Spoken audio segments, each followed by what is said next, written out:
vavaksika tompo te hianatra aminao izahay mba tsy hokivy sy hoketraka manoloana ny fampianarana samihafa indrindra ray fampianaran-diso ny amin'ny plana zay fanomanao anay dia mitenena mampianara fa voninkiaino ao amin'i Jesosy Kristy zanakao izahay. Amen. Hianatra kely isika anio. Hianatra momba ny resaka arivo-taona na ny antsoina hoe milenarisme.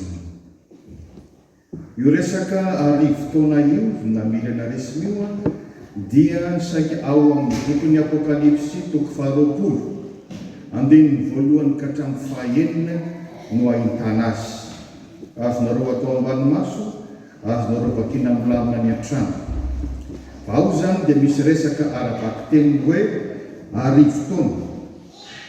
Fa zao miteraka fahadiso-kevitra, miteraka interprétation be dia be arak'izay tiany olona androetana azy. Izany Apokalipsy toko 20 miresaka ny amin'ny arivo-taona zany. Ka tsara mba ho jerentsika satria manenika ny tambajotra no fampianarana zany ny verimberina ary raha tsy malala isika dia mety ho voafitaka koa. Ndeha zahantsika fitinina vetivety ireo karazana firehana ny amin'ny resaka arivo-taona na ny milenarisme ity. Voalohany amin'ireny dia ny antsoina hoe pré-millénarisme. Pré-millénarisme. Izy io dia fampianarana efa nisy nanomboka tamin'ny taonjato voalohany. Efa nitarika an'izany ry Justin Martyr, ry Irénée, zany hoe rehefa atao zany le maha-fiangonana katolika, zany ny fiangonana kristianina voalohany, rehefa nanaraka ny apôstôly dia efa nahita an'izany satria hoe tena akaiky ny fiavian'ny tompo. Ny ombonan'le fahadiso-kevitra be dia be dia zao amin'izy ireo dia tena arabaky teny le arivo-taona. Raha atao mifantiantsika zany dia hoe raha nanomboka 2025 dia amin'ny farana arviny 3025. Ity pré-millénarisme ity zay dikan'le préposition hoe pré, zay dikan'le teny melokely hoe pré mialoha dia mampianatra hoe hiverina alohan'io le arivo-taona io eto an-tany Jesosy Kristy. Isy arabaky teny le arivo-taona ety an-tany ka mialohany ambohan'io mahatongavan'i Kristy hiverina avy any amin'ny ranolanitra, avy any an-danitra. Dia isy fanjakana zany, ny fanjakan'Andriamanitra zany dia mandritry ny arivo-taona hoy ny ety an-tany. Ka rehefa tonga Kristy zany hanomboka ny arivo-taona io dia atsangany amin'ny maty avokoa ny olona rehetra. Ary Satana dia ho voafatotra arabaky teny, tsy afaka manao inidina mandritry ny arivo-taona heverina io fanjakan'Andriamanitra ety an-tany io. Zay le foto-kevitra ny ankapobeny zay be mpanaraka hatramin'izao. Ny fomba faharoa kosa fahadiso-kevitra mandika io Apokalipsy toko 20 ny resaka arivo-taona. Averiko fiangonan'izy rehetra ny hoe arabaky teny ny arivo-taona dia zao ny antsoina hoe post-millénarisme. Post-millénarisme io ndray dia frère nantarian'ny Jonathan Edwards nanomboka tamin'ny taonjato 770 somary taty aoriana zany. Araka zany izy milaza fa tsy hiveriny ety an-tany Jesosy Kristy raha tsy tanteraka ny ety amin'izao fotoana izao. Mandroso be ny fiangonana, voatoriny filazantsara, efa mibebaka ny ankabeazan'ny olona rehetra, zay vao hanomboka le arivo-taona arabaky teny araka nambaran'izy ireo. Zany hoe misy karazana optimisme eschatologique. Zany hoe tena mbola ny olona rehetra dia saika tafiditra ao amin'ilay fanjakan'Andriamanitra le manomboka amin'ilay arivo-taona ety an-tany. Ary fomba fijery post-millénariste io dia somary vitsy mpanaraka raha oharina amin'ilay pré-millénarisme. Fa mbola misy fahatelo koa zay mipoitra taty aoriana kokoa. Dia ny antsoina hoe dispensationalisme. Dispensationalisme. inona ny dikan'izany? Izy io zany dia afaka ty amin'ny taonjato fahasivy folo vao ny forony. Miainga amin'le arivo taona amin'ny apokalipsy toko faharoapolo ihany a. Anisan'ny tahaka an'izany voalohany ry John Nelson Darby. Izy io dia teolojianina Britanika. Dia misy maro moa nanaraka azy fa tsy alavaiko fa za miezaka mamitiny. Fa na dia io dispensationalisme io za dia mbola mizarazara be dia be. Misy ny hoe traditionnel dia misy ny hoe révisé dia mbola misy ndraiky koa aveo ny hoe progressif moderne kokoa. Fa ny sakimboran'izy ireo dia le hoe dispensationalisme pré-millénaire. Araka nambariko hoe io no be mpanaraka kokoa. Io no arahan'ireo saika fiangonana ataoko hoe miderivo, matsilazako hoe secte. Ary isaky manokatra réseaux sociaux ohatra miresaka ny amin'ny hoe ny any aparany dia mivoy mafy amin'ny fampianarana io izy. Ary dia mila mahafantatsika fa raha tsy zany mora voambaka fa aiko tsara mihitsy ny mamelabelatra ny heviny. Io iaho hoe le arivo taona hitambanan'izy ireo. Ity le dispensationalisme ity indray zany dia mametraka ny hoe ho avy indroa Jesosy. Ho avy indroa Jesosy. Avy any an-danitra. Ny fiaviany voalohany lefa miverina io le fiaviany voalohany izy dia somary miafina. Mahagaga zany miafina hanavitra ny olona satria mialohan'le arivo taona arabaky teny ohany dia misy fahoriana be. Teny amin'ny teny frantsay hoe grande tribulation. La tribulation. Io fahoriana be ka ho avy mialoha zany fa miafina Jesosy. Ohatsy ny agent secret zany. Dia hiaro ny mino amin'ny fahoriana mafy be io. Satria io ny alohan'le arivo taona arabaky teny. Dia mety hiverina ngano izy zany raha fahitako azy. Fa rehefa aveo izy vao tena hiverina hita ny mason'ny olona rehetra. Zay ny fiverenan'ny faharoa. Rehefa avy miaro mandritra an'le fahoriana mafy be dia hiverina hitany rehetra amin'izay hanomboka an'le arivo taona arabaky teny ety an-tany. Ka ao Jerusalema izy no miverina dia ao izy no gouverne izao fotoana izao. Any Israely zany mandritra an'ilay arivo taona ety an-tany. Hofitiniko vetivety ny mampiavaka an'ila dispensationalisme ity. Arak'izany zarazaraina dispensation na hoe vanim-potoana fito ny fotoana ety an-tany. Ny voalohany dia talohan'ny zany hoe nanomboka tamin'ny Adama sy Eva ka hatramin'izy ireo rehefa ilay mivadika tamin'Andriamanitra. Genesis toko voalohany ka hatramin'ny toko fahatelo. Io zany dia ataony mbola vanim-potoana innocence. Mbola tsy meloka zany ny olombelona. Vanim-potoana faharoa manomboka teo amin'ilay fahalavony Adama sy Eva teo ka hatrany amin'ny safi-drano. Genesis toko faefatra ka hatramin'ny toko fahavalo. Io indray zany efa vanim-potoanan'ny conscience, efa malala tsara ny olona hoe mpanoka. Vanim-potoana fahatelo taorinan'ny safi-drano ka hatramin'ny nanjerana ny tory Babel. Dia nanampotanana ny fiteny samihafa. Zay zany le vanim-potoanan'ny fitondran'olombelona. Genesis toko fahasivy hatramin'ny 1:20. Vanim-potoana faefatra manomboka amin'ny andron'ny Abrahama ka hatramin'ny fanandevozana. Matony teny Abrahama zay dia vanim-potoanan'ny teny fikasana. Genesis toko 12 ka hatramin'ny Exodus toko 7:20. Vanim-potoana fahadimy manomboka hatramin'ny Mosesy ka hatrany amin'ny Kristy. Zany hoe tany amin'ny faharavany Jerosalema tany amin'ny taona fahafitopolo.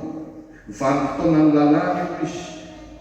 Manomboka amin'ny Exodus toko 20, fantatrareo fa ny lalàna ao amin'ny Exodus toko 20 ka hatramin'ny Jaona toko 1. Ny vanim-potoana fahaenina ozy dia manomboka any amin'ny Pentecoste voalohany, asan'ny apôstôly toko 2 zany, ka hatrany amin'ilay fahoriana lehibe, lazaiko hoe grande tribulation. Zay zany le vanim-potoanan'ny fiangonana, vanim-potoanan'ny fahasoavana, asan'ny apôstôly toko 2 ka hatramin'ny apôstôly, asan'ny apôstôly apokalipsy, azafady, apokalipsy toko 7:20. Ary le manomboka amin'izay ny vanim-potoana fahafito farany le fanjakana arivo taona arabaky teny ety an-tany ka hatramin'ny fitsarana farany. Zay ny fampianarana. Misy aloha le fahoriana lehibe dia aveo mahatsangana amin'ny maty. Dia rehefa mitsangana amin'ny maty eo ny olona rehetra dia andeha le arivo taona dia avita le arivo taona izay vao mandeha ny fitsarana farany ataon'Andriamanitra. Io moa zany no fanjakan'Andriamanitra ety an-tany. Hitatsika amin'ny apokalipsy toko 20. Ry zareo zao dia mihevitra hoe Israely dia vahoaka mitokana mihitsy an'Andriamanitra, zay vao ny ambiny. Azay le mahatonga hoe any Israely tanomasina dia any miainga ny fitondrana izao tontolo izao. Averika eto am-pamaranana n'izay fampahafantarana ireo fampianarana samihafa ireo hoe tsy izy zany. Fondamentalisme hoy ny fitenin'ny mpandinika, libéralisme. Ka omenantsika izao hoe ahoana ny fomba fijery ny fiangonana protestanta, isika izany protestanta, izany fomba fiheverana diso zany. Mazava ho azy fa manoloana n'ireo fomba fijery hafahafa ireo dia teraka ny antsoina hoe amillénarisme. Amillénarisme ndikan'le a dia privatif manohitra n'le fijery millénarisme ara-baky teny teo, tena ara-nofo fotsiny.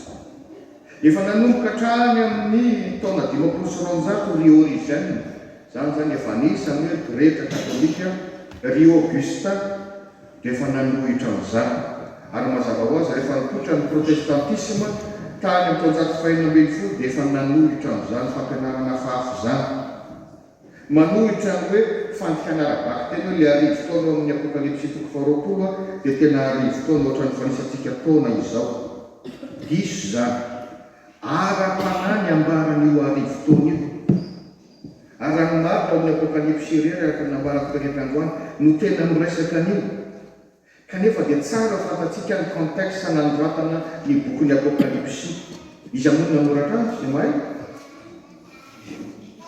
Jaona, misaotra ny katekomena. I Jaona toko rehefa nitoro hoe Jesosy Kristy tompo sy mpamonjy dia tonga dia nanahirana ny mpanjanaka romanina na ny empira romanina izay nanjanaka ny Asia Mineura manontolo iny tamin'izany, satria aminy dia ny empereur no tompo sy tokony androaliana mivavahana azy. Dikan'izany mamozomozona ny empira romanina ny Jaona mitory amin'izany, azo raisina ho mpanonga mpanjakana izy.